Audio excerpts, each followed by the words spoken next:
Today, I'm announcing that the United States will be sending 31 Abrams tanks to Ukraine, the equivalent of 1 Ukrainian battalion.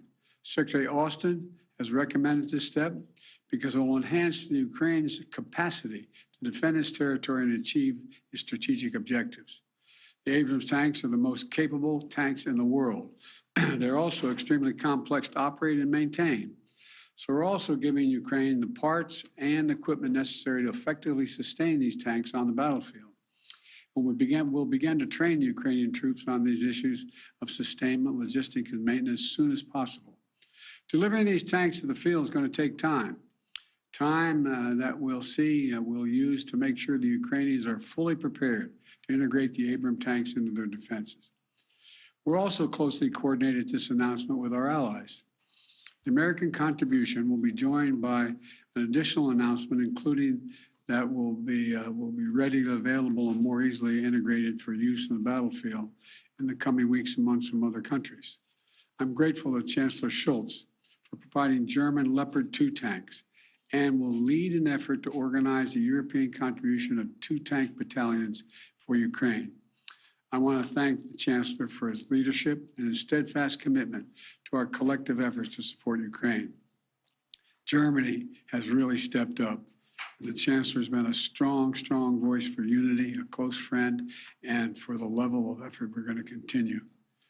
Supporting Ukraine's ability to fight off Russian aggression to defend its sovereignty and territorial integrity is a worldwide commitment. Not just it's a worldwide commitment. Last week, in Germany, Secretary Austin convened the Ukraine Defense Contact Group for the 8th time. This group was made up of some 50 nations, each making significant contributions of their own to Ukraine's integrity, each fully committed to making Ukraine remain strong and independent and able to defend itself against Russian threats and violence. I want to thank every member of that coalition for continuing to step up. The UK, the United Kingdom, recently announced that it's donating Challenger 2 tanks to Ukraine. France is contributing AMX-10s, armored fighting vehicles. In addition to the Leopard tanks, Germany, like the United States, Germany is also sending a Patriot missile battery. The Netherlands is donating a Patriot missile and launchers.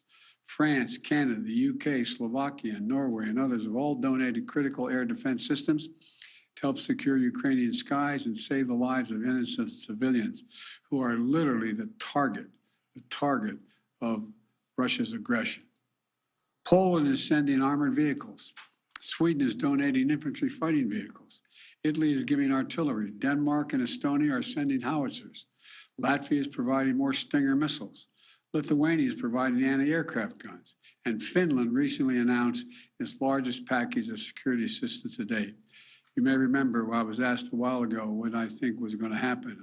And I said, I let Putin know. He thought that he's going to end up with the Finlandization of Europe. Well, he's got the NATOization of Finland. He's gotten something that he never intended. Together with our allies and partners, we've sent more than 3,000 armored vehicles, more than 8,000 artillery systems, more than 2 million rounds of artillery ammunition, and more than 50 advanced multi-launch rocket systems, anti-ship and air defense systems, all to help counter Ukraine's brutal aggression that's happening because of Russia. And look, today's announcement builds on the hard work and commitment from countries around the world, led by the United States of America, to help Ukraine defend its sovereignty and its territorial integrity. That's what this is about, helping Ukraine defend and protect Ukrainian land. It is not an offensive threat to Russia. There is no offensive threat to Russia. If Russian troops return to Russia, they'll be there where they belong. This war would be over today. That's what we all want, an end to this war in just and lasting terms.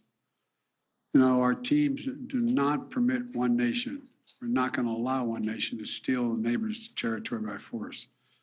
Our terms that preserve Ukraine's sovereignty and territorial integrity and honor the UN Charter. They're the terms we're working on. And you know, these are the terms we all signed up for, and 143 nations voted for in the United Nations General Assembly last October. So, The United States, standing shoulder to shoulder with allies and partners, is going to continue to do all we can to support Ukraine.